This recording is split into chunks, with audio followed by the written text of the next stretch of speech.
This episode is provided by Thomas Allgeier and Frennis, based on the most relevant LinkedIn posts about channel marketing in calendar weeks 13 and 14. Frennis is a B2B market research partner helping ICT and tech providers identify niche channel partners by compressing the full journey from identification to qualified first meeting into 4 to 5 weeks. You can find more info in the description. So, what if I told you that sending your partners expensive swag and earning a perfect sentiment score is actually the fastest way to get your partnership program completely shut down? I mean, it's a harsh reality to wake up to, for sure. Yeah. But that is exactly what the data is pointing toward right now. Yeah. Today, our mission is to distill a massive amount of industry noise into actionable intelligence. We're unpacking the top channel marketing trends we've seen across LinkedIn over the last couple of weeks. Right. And specifically, we're doing this to help you, the B2B marketing professionals listening, turn your partner ecosystems into, actual scalable revenue engines. Exactly. So Yes. if you're listening to this right now and you are, struggling to prove the ROI of your partner programs. Which so many are right now. Absolutely. Or if you're feeling the massive pressure of AI kind of shifting your go-to-market strategies underneath your feet, consider this your survival guide. This entire deep dive is built on real-time insights from industry leaders who are in the trenches today. So let's start right at the foundation. Because before we even look at campaigns or technology, we really have to look at how partnerships are fundamentally structured. Right. When you read through the source material from these past 2 weeks, it becomes painfully obvious that most programs are, they're built to fail the minute they try to scale. Yeah, it's the classic scaling trap. Kyle E. shared a brilliant framework on LinkedIn recently about the 3 stages of an ecosystem. He breaks it down into initiation, momentum, and control. Okay, so walk us through those. Initiation is first. Yeah, stage 1 initiation is almost entirely founder-led. Deals get done purely on trust, high energy, and, the founder's personal reality distortion field. Right, just sheer force of will. Exactly. Then you hit stage 2, momentum. You get up to maybe 60 partners, revenue starts following, leadership declares this massive victory, and they just double the headcount. Which, on the surface, sounds like a total success story. But that momentum is actually a mirage, right? Because then they hit stage 3. Yeah, stage 3 is the control stage.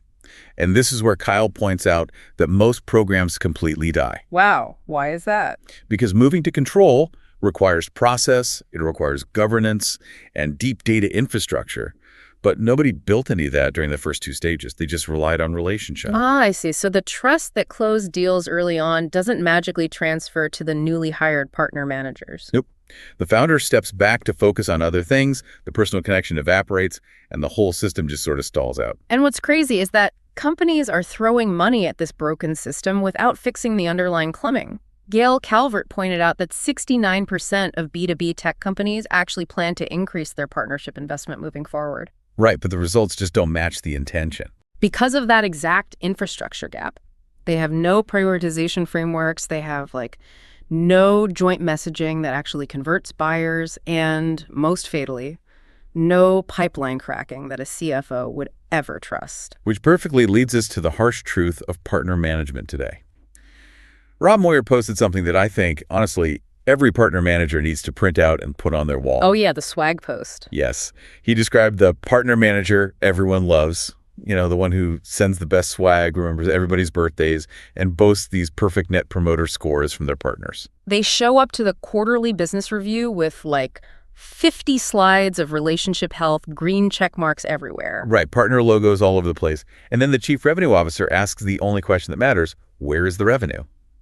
And the pipeline is completely empty. It's brutal. It is. Moyer says you have to stop measuring sentiment. Relationships are inputs. Closed revenue is the output. You cannot just optimize the input, call it a day, and think you've done your job. Yeah, and Sikuri Cha echoed that exact sentiment, noting that partner programs without a crystal clear link to pipeline just become low-impact activity centers. They look busy, but they generate zero commercial value. Exactly. Activity does not equal achievement. Okay, let's unpack this a bit because I want to push back on the industry behavior here. If everyone functionally knows revenue is the only metric that matters, why are leaders still so deeply distracted by badges and swag and sentiment? It's human nature, really. I mean, to me, it's like running a marathon but only tracking how many high fives you got along the route instead of your actual pace. Why do we keep counting the high fives? Because high fives are incredibly easy to count. And pace is painfully hard to improve. That is a great point. It is much easier to control your swag distribution and run a bi-weekly sync call than it is to orchestrate a complex, multi-stakeholder co-sell motion that actually closes a deal. Yeah, that makes sense. But that brings us to an interesting, somewhat counterintuitive perspective from Pablo Hano regarding how we structure these ecosystems to actually drive that revenue.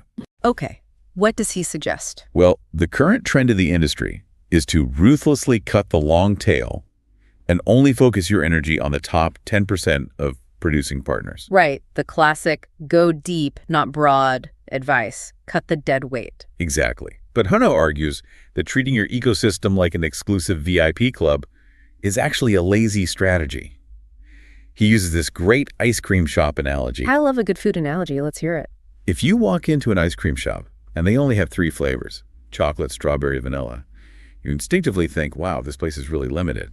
But if they have 25 flavors, you might still just order chocolate, but you leave happy because of the perception of choice and ecosystem strength. Oh, that's clever. Yeah, depth works precisely because breadth exists. That makes a lot of sense. You need the full menu to validate the core offerings.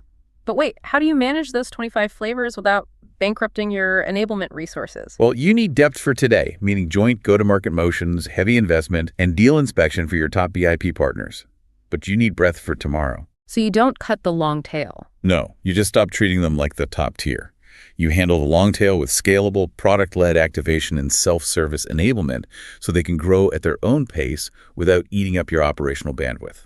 Okay, so if we agree that revenue is the true north and we actually have the infrastructure to handle both the VIPs and the self-serve long tail, we hit the next major roadblock. Right. Why are the partners who are actively in the system still failing to sell? Which takes us directly into the gap between what we give partners and what they actually need. It's an enablement trap. It really is an enablement trap. Tony Power from 8x8 had a phenomenal insight here.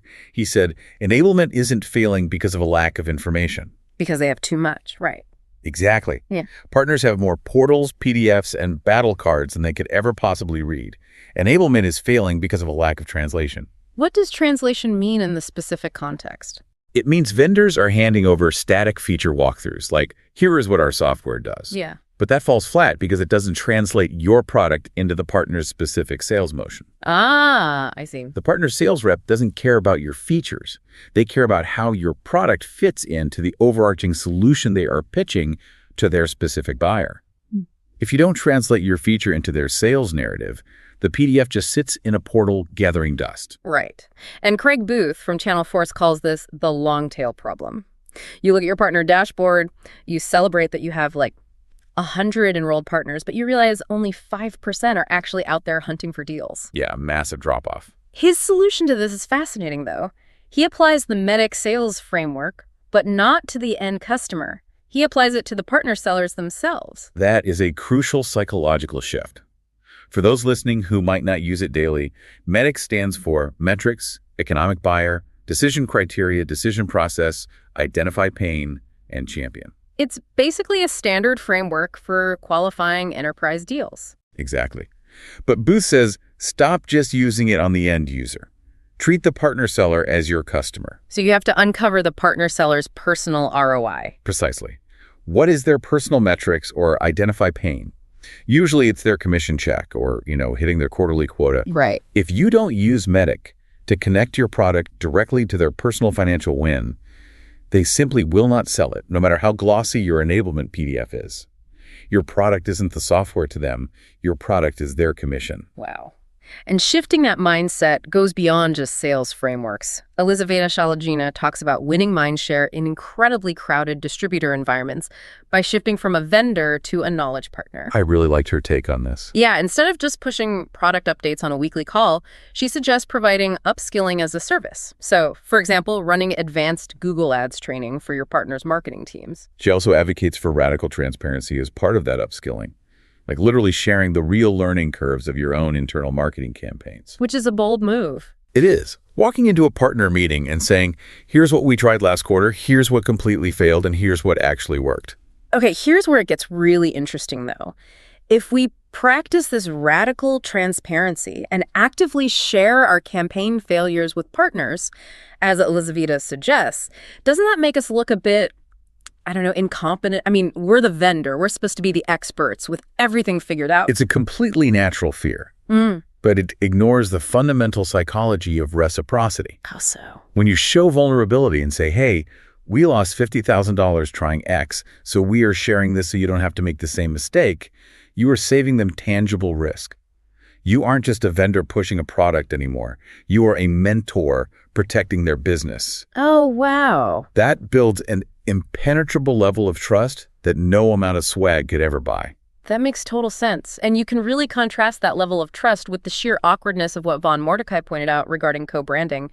He calls out the same content, different logo strategy. Oh, that is the worst. It is. You have competing partners in the same region sending the exact same generic asset to the exact same prospect. The buyer looks at it and thinks, why are 3 different IT providers sending me identical brochures? It completely undermines the partner's unique value proposition. Which is exactly why executing partner marketing mechanically is so incredibly difficult right now. Lucy Harvey shared some fascinating first-party intent data from S2W Media on this. What did they find? They tracked thousands of intent signals across the web and found that 56% of channel teams are actively researching how to execute partner marketing mechanics. Wait, really? Mechanics, not strategy? Exactly. They aren't researching high-level strategy. They are literally Googling how to get the mechanics of these campaigns out the door. Driving actual reseller engagement remains the single biggest hurdle in the industry. And if you're sitting at headquarters, Francesca Bortop points out that your HQ strategies often fail because they completely ignore local market retail realities. Oh, the disconnect is huge. HQ thinks a campaign that works in North America will just magically scale to Europe or Asia, completely ignoring local promotional calendars, cultural buying habits, and partner priorities. It creates massive friction. Yeah. Shweta Jade actually highlighted this exact misalignment between partner marketing and enablement, noting that blurring the lines between what HQ wants to say and what local enablement actually needs to do harms the entire ecosystem. So let's say you fix all of that. You nail the infrastructure, you fix the enablement translation gap, you align your global marketing with local sales, and your partners are fully armed. Okay, best case scenario. You still have to meet the buyer where they are. And right now, the buyer is fundamentally shifting how they procure software. We are moving rapidly away from isolated one-off vendor deals and entering the era of the hyperscaler marketplace. It's the biggest shift in B2B procurement in a decade. Without a doubt. Chip Rogers referenced a conversation with Google Cloud's Rajiv Batra that perfectly encapsulates this ecosystem convergence. Yeah. The best co-sell motions today aren't just vendor plus partner walking into a room. Who else is coming to the room? They're bringing an entire ecosystem. So ISVs, which are independent software vendors, alongside GSIs, global systems integrators, all collaborating to solve a specific industry problem. They are replacing static PowerPoint pitches with live integrated demos, showing how 3 different software platforms work seamlessly together on the cloud. But the rules of engagement with these hyperscalers like AWS, Google, Microsoft, they are brutal. Neha Agarwal dropped a serious reality check for anyone trying to partner with them. What did she say? She said traditional certifications and partner tiers are essentially dead noise now. Having a gold badge might get you in the room, but the hyperscaler field teams only care about 2 things. Are you creating or closing ACE pipeline, which is AWS customer engagements, their internal deal tracking, and are you driving actual marketplace transactions? Yeah, she added a critical point for the coming year, too. If you don't have an AI-driven cost reduction story, you are basically invisible to them. Oh, interesting. You have to walk in and say, by integrating our solution, this mutual customer automated X process eliminated Y hours of manual work and saved Z dollars. If you can't articulate that specific mechanism of savings, the hyperscaler reps won't give you the time of day because that's what their enterprise buyers are demanding. And speed is the absolute name of the game here. Eric Hensley noted that Gen AI native offers are shortening procurement cycles by 2 to 3 times on these marketplaces, which is wild. How exactly does that happen? Because it bypasses the traditional enterprise friction. When a buyer purchases through a hyperscaler marketplace, they're often utilizing pre-committed cloud spend. Ah, the budget is already approved. Exactly. They don't have to go through a massive bespoke legal redlining process or a 6-month security review because the vendor has already been vetted by the marketplace. The pricing is standardized, the security is validated, and the transaction is frictionless. That makes total sense. Vince Mencioni stressed that the top operators in our space are pulling far ahead of the pack, because they treat the marketplace as a core business model, an operating system, not just a neat feature to capture extra budget. But we do have to balance this marketplace excitement with some really sobering data from Jay McBain. He reported that 58% of partners are forecasting a double-digit profit decline early next year. Yeah, it's unprecedented margin compression. Partners are dealing with geopolitical uncertainties, supply chain barriers, and vendors pushing increasingly complex programs with highly restrictive terms. McBain warns that vendors must simplify their programs and proactively protect partner margin, or they risk totally alienating the channel. Because modern platforms are increasingly optimized to extract value from partners rather than distribute it, and the partners are feeling the squeeze. So as a vendor, I have to ask, aren't we just trading our old channel problems for a new hyperscaler tax? I mean, you're paying marketplace listing fees, your margins are compressing, you're managing complex multi-partner deals. Is the juice actually worth the squeeze? It is. If you design your entire operating model around it, look at Roman Kirsanov's breakdown of Sentinel-owned success. They recently passed $1 billion in revenue, and they run a truly partner-dependent model. Really? Substantially all of it? Yes, substantially all of their sales flow through the channel. In some market segments, partners run the entire sales cycle end-to-end. They're deeply integrated across cloud marketplaces and AI services, essentially doing a deep hyperscaler co-build, not just a casual co-sell. Okay, so they lean all the way in. Exactly. So yes, there are marketplace fees, but leaning into that model creates massive operational leverage. They can grow revenue exponentially without significantly growing their own internal headcount. Okay, so you absolutely need massive operational leverage to survive this margin compression and manage these complex multi-partner marketplace deals, and you cannot do that manually. Definitely not. Managing thousands of ecosystem interactions using spreadsheets is officially dead.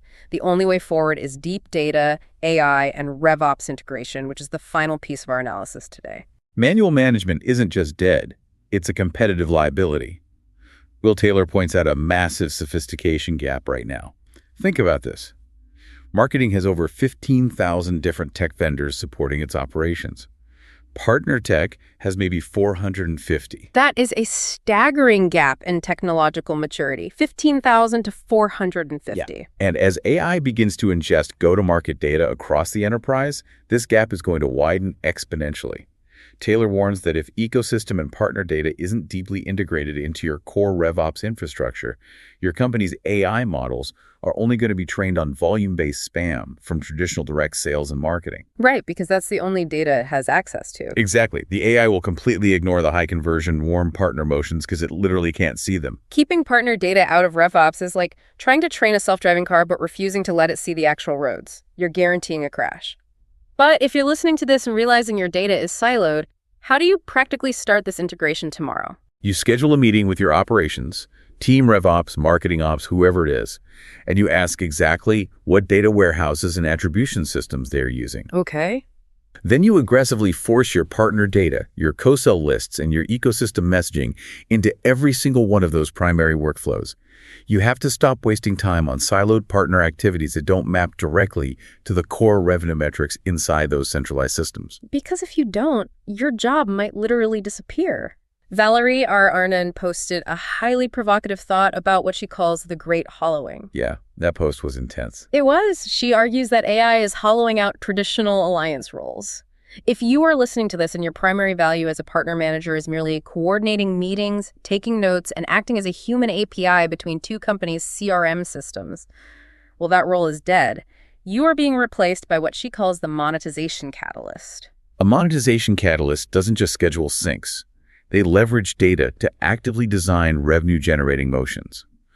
And we are seeing this shift driven by agentic AI being deployed rapidly right now. And for context, agentic AI isn't just a chatbot that writes text, right? Exactly. It's AI that can autonomously take actions across different software systems to achieve a goal. Patrick M. Furtick discussed using this AI to automatically and continuously assess inbound partners against your ideal partner profile. How does it do that? It reads their API documentation, checks their market presence, and scores them. No more gut feelings or manual vetting. It's a living, automated framework. And the hyperscalers themselves are leading the charge on this execution. Mike Dowling, Julia Chen, and Preet Panwar all highlighted AWS's new partner central agents. Oh, those are fascinating. Yeah, these AI agents sit inside the portal and provide real-time sales plays, deep customer insights, and even automated funding recommendations directly into the partner's workflow as they are building a deal. It's highly personalized, strategic guidance at scale for every single opportunity in the pipeline. But, and this is the critical caveat, the AI is only as good as the context you feed it. Sugata Sanyal noted that for TSDs, which are technology solutions distributors that aggregate vendor offerings for smaller partners, Right. AI only works with rich context. If you just use an AI model like a standard search engine, you get generic, useless results. Yeah. But TSDs and partners who feed the AI their own proprietary historical deal data are jumping to 95% accuracy in their automated recommendations. Wow, 95%. Yeah, it completely shifts their value pitch to the partner from, I can save you some software costs, to, I can fundamentally double your sales team's output. Your proprietary data is your new competitive moat. It always comes back to the data. Okay, we've covered a massive amount of ground today in this deep dive. We looked at surviving the control stage of scaling. We unpacked how to fix the enablement translation problem using Medic. We navigated the shift toward hyperscaler marketplaces. And finally, the absolute necessity of integrating agentic AI and RevOps. If we connect all of these insights into the bigger picture, it raises an important, maybe even slightly terrifying question for everyone listening. Okay, let's hear it. Think about your own ecosystem. If agentic AI eventually automates all partner matching based on data, and hyperscaler marketplaces seamlessly handle the complex procurement, legal, and integration steps, does the traditional concept of B2B marketing dissolve entirely? Oh, wow. In the near future, you might not be marketing to human buyers at all. Your entire job might just be optimizing your ecosystem data so that a buyer's AI agent automatically selects your solution over a competitor's without a human ever seeing a PDF. Wow. Optimizing for the algorithm. Marketing to the machine. That is a wild, paradigm-shifting thought to leave on. If you enjoyed this episode, new episodes drop every 2 weeks. Also check out our other editions on account-based marketing, field marketing, AI and B2B marketing, MarTech, go-to-market, and social selling. Thanks so much for joining us on this deep dive. Don't forget to hit subscribe so you never miss an insight. Keep optimizing those ecosystems, and we will catch you on the next one.